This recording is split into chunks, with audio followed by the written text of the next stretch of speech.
everyone, today I'm going to show you just how to do a simple fade using pigments. It makes the fades really easy, really quick, and so an excellent option for quick nail art. So I always like to start the pigment fades with the lightest colour as I just find it blends better. I always get a little bit off the lid instead of dipping into the whole pot so you don't get too much. I always start with the lightest colour as I find it easier to blend that way. So you just blot it on as opposed to wipe it on, and then just ever so lightly go further up the nail to get that fade look. Then wipe your brush off and go in for the next colour. So again, taking it from the lid and just blot over the area. Always start with where you want the strongest of the colours to be, and then you can fade up and fade down. Again, wiping your brush in between changing colours.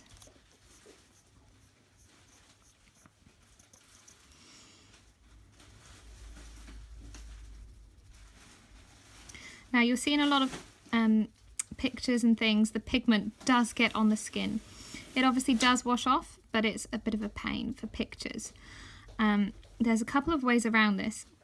You can either just be really careful, or you can actually use one of the liquid latex masks around the skin and peel that off afterwards just to give you that clean finish. In this instance, I'm just going to try and be super duper careful. Again, by not putting too much on your brush, you shouldn't get that much excess on the skin.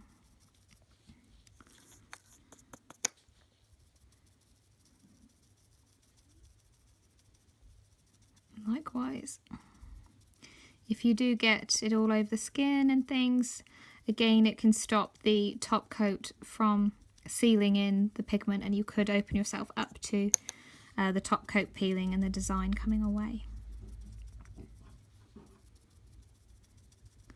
Once you've finished your blend and you're happy with it, I think I'm just going to go over the orange one a little bit more, just to really help fade that in.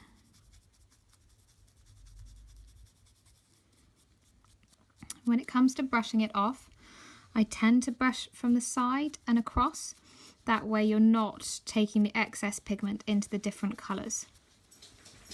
You need to brush it off before your top coat goes on, otherwise it can smear all the colours. So now that I'm happy with my fade, I'm going to put my top coat on.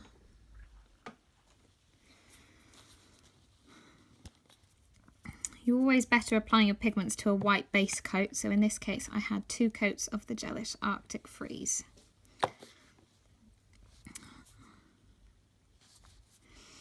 When doing your top coats, you've got to be very light, otherwise you run the risk of pulling the pigment away from the colour or design and leaving it exposed and the white visible. Remember to cap.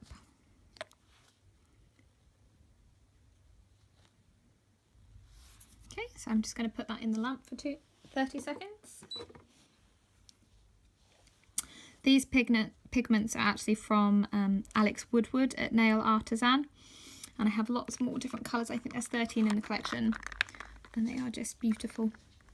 And they look amazing in UV lights as well. So if you've got some party goers, they're fantastic. You can also mix them in with white to get a pastel effect colour, and that should give you more variety really. Okay, so I've done one layer.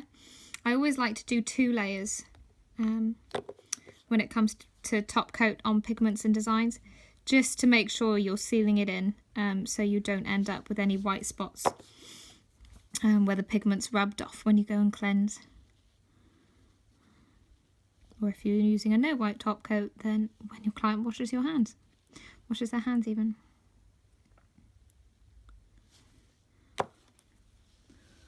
Go back in.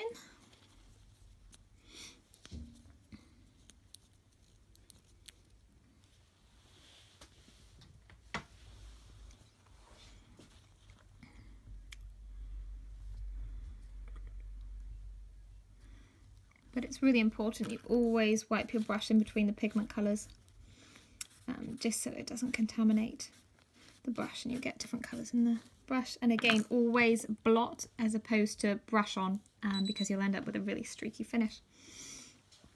So there's my basic ombre. I'm just going to get a bit of cleanse. Take the tack off.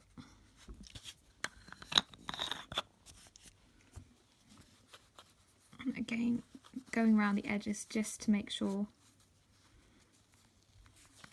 that it's pigment free and gives you a nice finish. At that point, if you do spot any white areas, you can just go in with just a bit of top coat and then dab over, and again remembering to seal. But that's the basic design. Okay, bye!